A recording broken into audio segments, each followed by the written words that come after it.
What's up, everybody? Welcome back to Cooper Stuff. It has been a very long time. I'm so glad to be back with you. Today, the theme is this: victorious. We have a new record out called Victorious. You may have heard of it. It's awesome. Anyway, I wanted to talk about what being victorious means, because we are living in a world right now where everybody is always talking about being strong, being brave, you're fearless. There'll never be a better you than you. Everything is awesome. That's from Lego Batman, I believe it is. Is it just from Lego? Lego movie. Lego movie. That's what Alex says. Not Lego Batman. But Lego Batman is pretty awesome.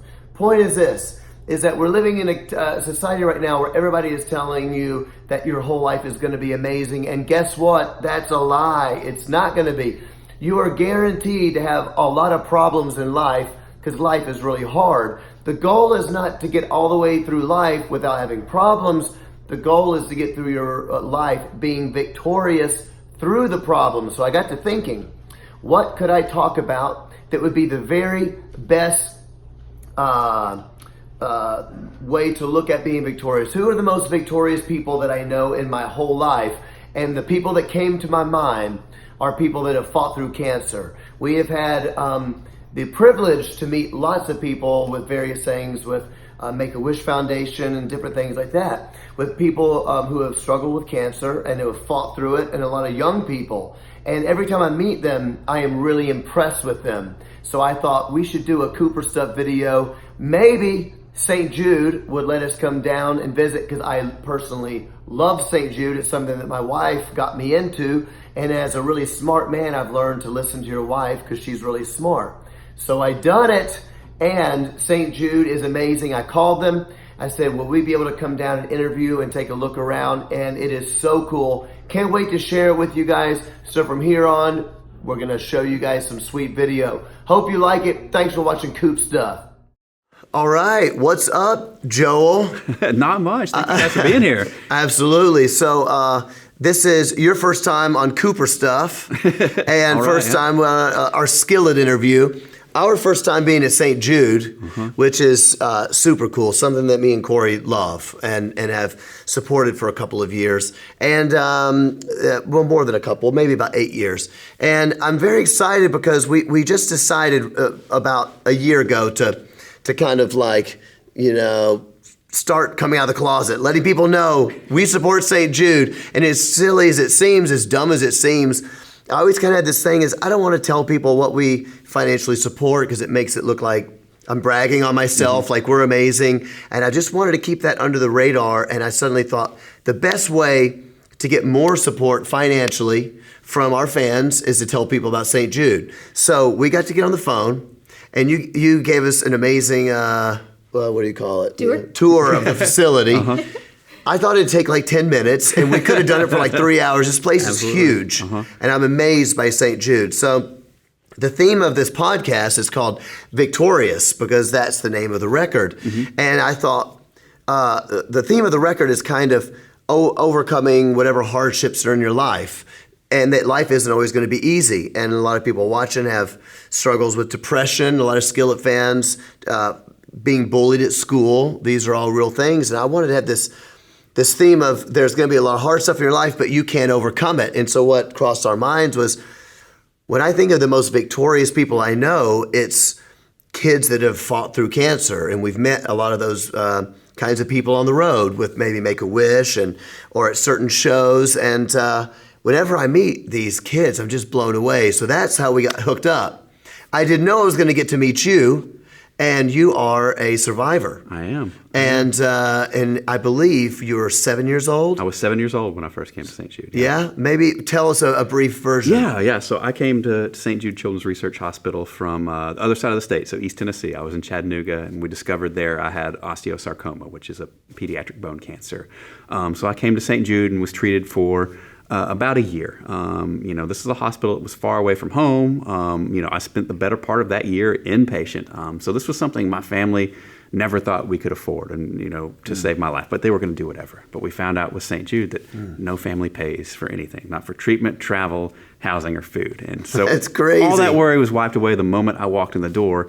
And not only that, St. Jude took the best care of me. During that year worth of treatment, even though I was really sick, I still got to do normal things. I still got to go to school. I still got to play sports when I was well enough. And as a result of my treatment, I had to have my right arm amputated just so I could fully heal and get rid of the cancer. But after that, St. Jude took care of my physical therapy. They helped me learn how to use my left hand because I was right-handed before. They helped me become confident. So by the time I walked out of here after a year worth of treatment, I hopped right back in my normal life. I got back into third grade. I got into sports I'd never attempted before. So as much as I can say my life was saved by St. Jude, my perspective was given by St. Jude as well. Wow. That's just so cool. It's you. such a different world, you know? It's because, we complain about silly stuff. When we, I say we, when I mean people in America. Oh, I still do too. You complain about stupid. I'll ask your wife later how many stupid things you complain about. There'll be a list. You know what I've loved, and I don't know if this is your story or not. We haven't talked about this, but the reason when I think of Victorious, I think of some of the young people I've met that are battling cancer. And I don't want to make too much of a weird statement about this, but we live in a pretty awesome country. I mean, we have money, we have food, we have a lot of things a lot of the world doesn't have. And I meet a lot of people, no judgment, but that feel that they have a very hard life. But when you look at it in perspective, to some of the kids that I've met that are battling cancer, they come out to a show. I've never seen that attitude with the cancer kids. I've never seen them feel like my life is ultra hard. It just seems like they're really facing this with an incredible amount of bravery. Is that accurate, or is that just the people that I've met? No, it's across the board. I mean, it's working here for 16 years now and doing video production and getting to share stories. We've met kids who just astound me every day, and I think, okay, it would be fine if they couldn't handle it, okay, but 100% of the time, these kids handle it wonderfully. And I talked about my type of cancer. I only had a year worth of treatment. The most common form of childhood cancer, you mentioned my wife, she was treated here for that. That's almost 3 years worth of treatment these kids are having to go through to handle that. So I look at those kids, I look at my wife who, handle it at later stage in life. She was a teenager as she was going through treatment, so it was a bigger deal for her. And for her to emerge from that, have two beautiful, wonderful kids, and now I get to share my life with her and get this amazing woman who gives me perspective on every day as well is the best gift. And then we get to turn around by working here and seeing these kids now who give us just this great joy and this great vigor to come to work every single day. Yeah. Why do you think, and if you don't know, it's fine, but why do you think that they are so, so brave, so courageous and fierce in facing it? What makes that happen? It's a lot of factors. I think when you're a kid, there's just that innate belief that you're going to accomplish whatever you want to. The world hasn't soured you yet to okay, I might felt that. So with me, just being 7, I jumped in. I was like, okay, I can do this. I can get through it. It'll be fine. For my wife, her being a little bit older, it was a little bit different perspective. She understood fully the gravity of the situation that was around her. But what helped her and helped her mom, helped my mom and dad, was that we were never alone in this. And that's what St. Jude does so well. That's what you guys do so well. I mean, walking around the hospital today, I know you saw a patient mom who recognized you and pulled you aside and said, hey, their kid's a big fan and got that picture. That means the world. I mean, it's just a simple thing, but for her to be able to take that picture back up to her kid and show them that, hey, Skillet was here today and we got to hang out for a minute, that's a big deal. And that goes into not being alone. That goes into, getting to lead as normal a life as possible and getting to do amazing things like meeting you guys on a day. So that is what all plays into it. The fact that kids are resilient and the fact that we're never alone on this journey here at St. Jude. That's so cool. So I have you here. And in case people think we're lying, because we got from the horse's mouth, if I can call you a horse for a second. Sure. So people don't have to pay to come here. Correct. So I hear that when I first heard that on TV, I kind of thought there's probably a catch, because nothing comes for free. They're always like, hey, we're going to give you a so-and-so for free, and like for a salesman. And then they, I think I remember, do you remember when we were first married? And they're like, we want to sell you this. We're going to show you this vacuum cleaner. We're going to come and we're going to clean your house for free. And then they do it, and then they're trying to charge you for something you didn't know about. And I'm like, I knew it. Nothing is for free. And you see this stuff on TV. No kid is turned away. That's actually real. That's real. They don't have to pay for it. And then today when we were going through, I was hearing your story and your wife's story, and about how, I actually don't remember if it was you or Herb now, but saying that your dad or her dad was saying, my wife, Yeah, it was your wife. And her dad was like, okay, well, the treatment's free, but we got to find a hotel. We got to do this. And they're like, oh, no, we got all that covered too. That's insane. Yeah. So it's real. It's real. And like you were saying. It's real, people, okay?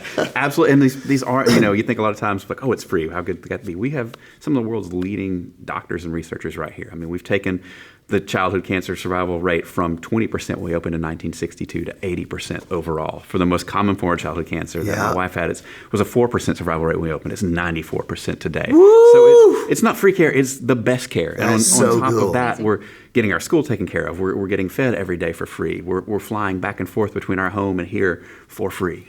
So it is amazing, and it's a tremendous burden that's taken off these parents' shoulders. So not only do they not have to worry about the finances, they get to focus on that time, making that quality time with their kid as well. And I think that you said, sorry, I was listening to all the numbers. Numbers confuse me, but I want to hit it again. Yeah. If I remember correctly, it was something like in 62 is when St. Jude started. The childhood cancer survival rate was 20% overall. 20% overall, and it's up to 80%. 80% now. It's just so cool. It's amazing. And then the last thing that I think is so great that we talked about earlier, and I made a joke because I love capitalism and I love America. I'm all about capitalism, business, and this is like the worst capitalistic organization in the world because you guys give the research to the world. It's utopian. It's almost kind of like, I mean, I hate to get too in a weird spiritual world, but it's almost like kingdom of God stuff, the idea of this is for everybody.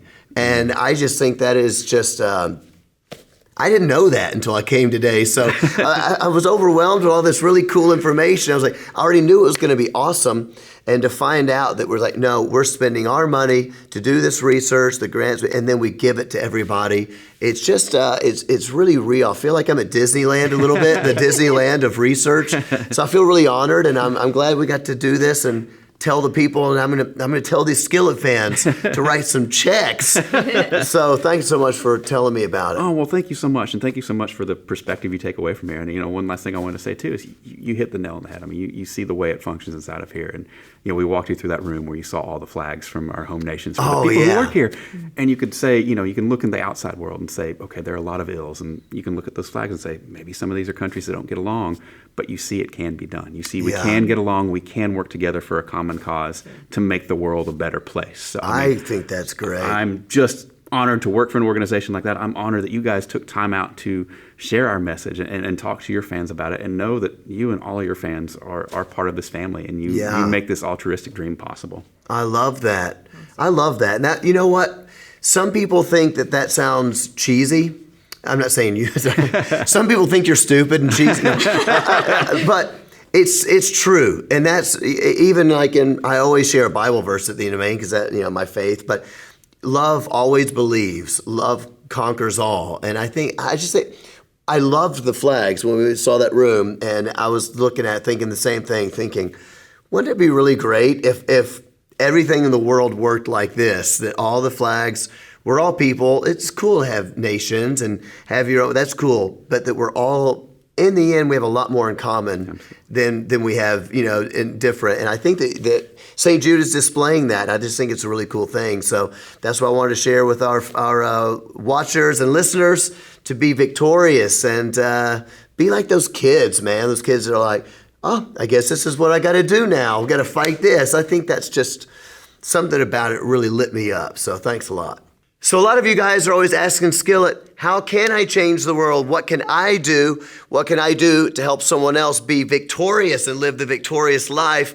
I want to give a huge plug for St. Jude, because not only are they doing amazing stuff for kids and amazing research, it's free and it costs a ton of money to do. So if you want to help out, visit at St. Jude on Instagram, stjude.org. You can find out information. You can give money. I think it's a really cool thing. So thanks so much for watching. Live the victorious life.